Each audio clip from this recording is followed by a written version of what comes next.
Jonathan Kent, the son of Clark Kent, has been in a ton of headlines these days.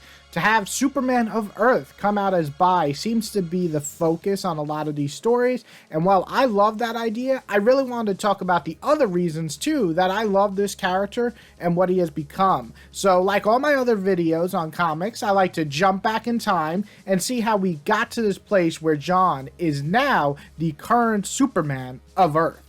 Being created by Dan Jurgen, who funny enough actually killed off Clark back in the 90s, John came into existence in Convergence. Now, this is a DC event title in 2015.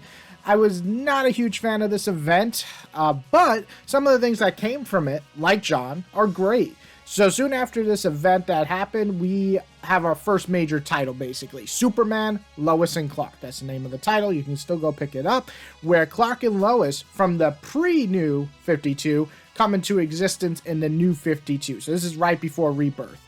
Right when we're introduced to John, he's kind of this high-spirited, gung-ho character who loves to do good, but also has the power of a mini-god as a kid. So basically, he's really young in this, and the direction that he can go and him growing in so many different ways is kind of exciting, but scary.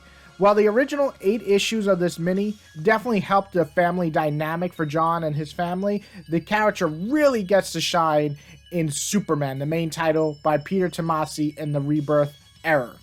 So in the Rebirth era, John quickly becomes friends with Damian, Bruce Wayne's son, and together they become known as the Super Sons. A mini Superman and a mini Batman is basically the best thing ever, right? But having their personalities resemble their parents, but having their own sets of morals, ideas, strengths, and weaknesses really helps separate them from their parents at the same time. So I enjoyed that they resembled it, but they're different. And in the Rebirth era, they were so popular that they got their own title, Super Sons, that basically had them go on mini adventures as a pack of brothers being badass. So who was going to complain about that? It was a great idea, especially for younger readers. And myself, I enjoyed it a lot as an older reader. Now, this is where things get a bit dicey, as Bendis jumps into Superman and takes both Action Comics and Superman title and does something extremely left field that many of the fan bases of John, or in general DC, are still not over. Now, I'm going to explain what happened and my feelings towards it real fast. John goes off into space with his grandfather and mother and is soon kidnapped by Ultraman. That's right. Ultraman is the Superman of Earth 3. Now we're getting really confusing for people who don't read comics, but in this universe, this is a bad Superman. So think Superman, who is kind of like the guy from The Boys.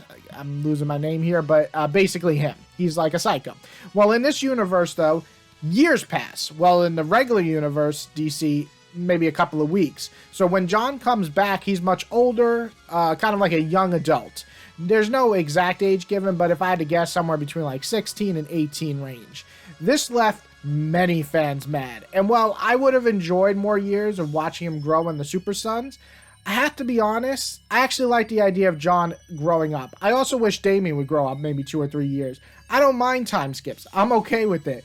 But at the same time, I could definitely see why many fans are upset. However, they still did a lot of Super Son stories while John was much older. So go check those out. They're all done by Peter Tomasi and they're great. Getting back to it. This brings us to the current situation we have. So John does join the Legion of Superheroes for a while, but that was short-lived, and honestly, I love Bendis, but that was not my story. So we eventually get back to regular time. In this, we find out that John knows that his father doesn't really exist past the current time, or soon to be. This leads to the current Superman and Action Comics run, where John is basically in constant fear that his father will pass. This leaves John feeling desperate to save him at all costs. On the flip side, Clark does not fear the future because he knows it's always changing, and while he kind of feels a little scared at times, he knows that he will not shy away from protecting and saving people that need that protection and saving. This decision makes Clark leave Earth to go save people, but at the same time leaves Earth in the hands of his son, where John will learn to be Superman. Okay, so what I really like about this is the idea of a young adult growing into the person they want to be is very scary. I remember at John's age, I tried to do a lot of things, so many things, and even now I do, but the fear of proving myself was far more in focus back then. I was always trying to be something that I don't know if I could be. And John at this age is trying to fill the shoes of his father. Everyone is looking at him, all eyes on this new Superman, and John is just trying his best to succeed. With the first major arc of Tom Taylor's run almost at the end, where at issue 5, 6 is coming out soon, at the time of this recording, I have really grown fond of John trying to find his place in this world. John trying to stop multiple issues in the world, from slave trafficking, greedy business owners, police brutality, government control, and just saving people from monsters, aliens, or natural disasters. John is always pushing himself to the limit. What makes John an interesting lead is that his want to save people, but his fear of not being quick or strong or more successful or just as successful as his father. So with John trying to find his own way, his own style, he's pushing himself in ways that any young person would do, especially when they have a hero in their parents like their father or mother who proved themselves.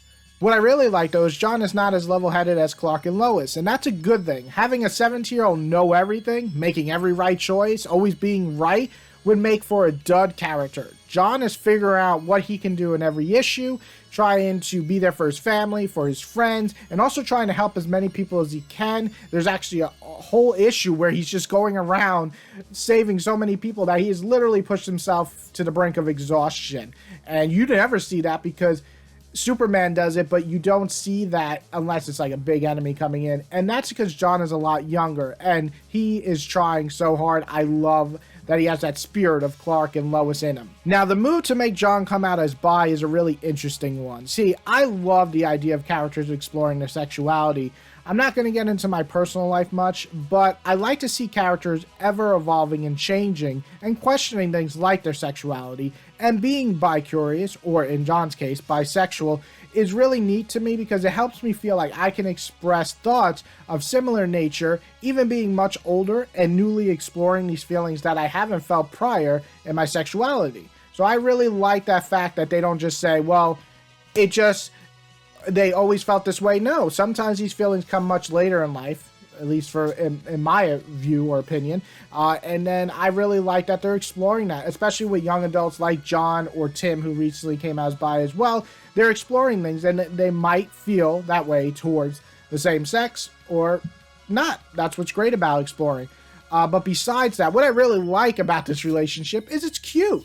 The boy that John finds attractive is Jay, and he's a fun character. I love a good relationship in comics like Clark and Lois, or Midnighter and Apollo, or Black Canary and Green Arrow, though I'm not too sure how healthy that relationship is. But seeing two characters have good chemistry is great. And so far, in 5 issues, I've really been enjoying their fun, playful relationship while trying to help each other.